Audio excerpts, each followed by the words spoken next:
There are people at the ABC who think it's legitimate. They think that there is a moral equivalence. Oh, yes, well, yes, Hamas attacked first. Oh, but Hamas are the victims. The Palestinians are the victims. So somehow that's okay.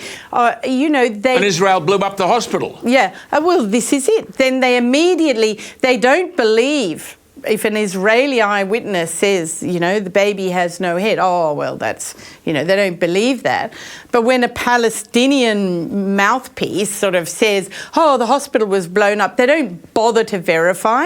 And I mean, even with the baby, you know, if that fellow, I will never question or criticise a journalist for being sceptical about anything. But don't just assume that it's, as he said, you know, BS.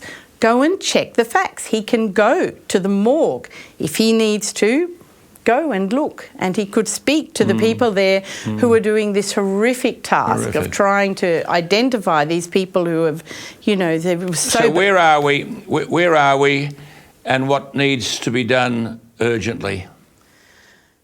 Well, as I say, you know, I think things are worrying here in Australia. We have these hate preachers, these Islamists. They are poisoning the minds of young people. I mean, when we see those young people chanting at the Opera House, that comes not out of thin air. That comes because that's what they're hearing when they go to, you know, the Friday sermon, you know. So these people are having a very damaging impact, and we saw that. Unfortunately, we've seen this before.